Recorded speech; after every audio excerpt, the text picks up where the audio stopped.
major contention. Yeah, losing in the way we lost in the MRQ, it hurt.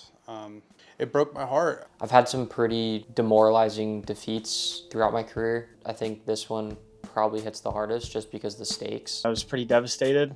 The way and the fashion that we did lose was very heartbreaking. Hurts a little bit more because it's, you know, the major qualifier, and especially it being the first major in the States for a while, it sucks. I was very sad. I was very sick to my stomach. I was like, man, we really lost. My guys fought very hard throughout the entire game to try and make sure that they were able to do it. To be honest, I wanted to cry, you know?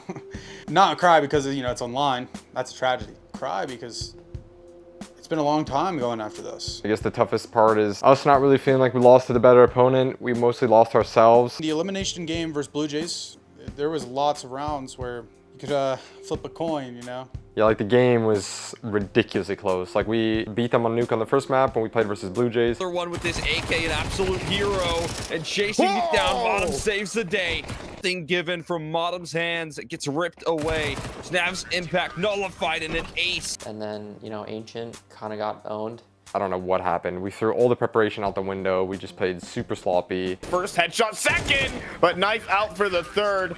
Nice try there from Minus, but at the end of the day, Blue Jays seized control of the economy in the second half. And then after that map, we just kind of reset. I have to give credit to Chop because he had a pretty good speech in between the game, and he said that we just needed to calm down and not emphasize on the stress. I think him having that conversation gave us a better chance heading into Train. Really, Train was the map where we, you know, should have won. We had opportunities. There was a 1v1 specifically that I had lost, but then it kind of spiraled even more because we unfortunately didn't buy kits when we had the money for it.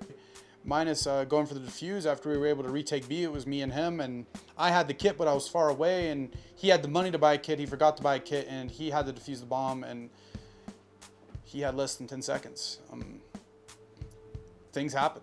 You know, you forget things. Especially for seeing at the back of the site there. Oh, the headshot's just not connecting right now. Underneath them, though. Modem needs a pistol to do it. The headshot's not connecting, but the body shots will do. It's messy, it's scrappy. They don't have a kit. What has happened? Minus with $1,500 in the bank does not have a kit. I think that we made a lot of very costly mistakes that put us into situations that we shouldn't have been in.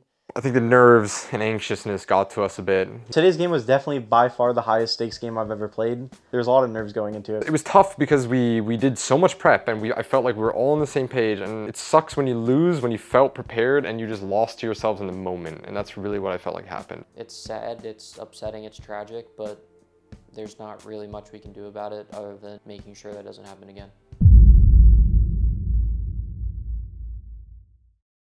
There has to be some good feelings from how you guys performed. I'm definitely very happy about how the team played. I think we were all trying really hard to win. Everybody was putting their all into it. Minus uncleared and unchecked, unaccounted for, and this is the makings of a multi. Minus the madman. At all, and then Junior gets obliterated next, splattered at the back of A main. Stuck on the wall, he doesn't strafe into hell, and Grizz keeps swinging. He wants more fights, wants more duels, 3 HP, doesn't matter.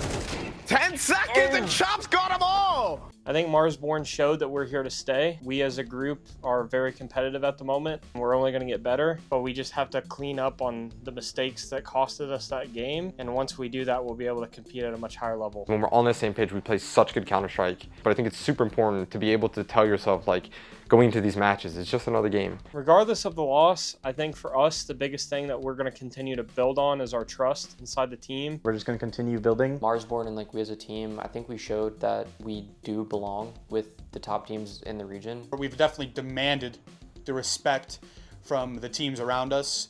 I don't think any team is going to take us lightly. We're fierce competitors. If we were considered an underdog before, personally, I don't think that title should follow us any longer. In terms of where Marsborne goes from here, probably only upwards, just because all you can do is get better. A new era in North American Counter-Strike happening right in front of your eyes. We're gonna put our head down, keep grinding out through the season. I'm gonna work, you know, tirelessly and even harder than I was before. Tunnels. He's gonna walk into the angle. He just destroys Junior. Doesn't give him a chance to fire. He steps forward, catches Junior. We're going to come back strong. I'm not demotivated. You know, we are a highly, highly competitive team. And he hits the no-scope! Wolfie invincible! If the fire was burning, it's become a bonfire now. Complete dominance coming in from Marsborne. I'm sipping the Marsborne Kool-Aid.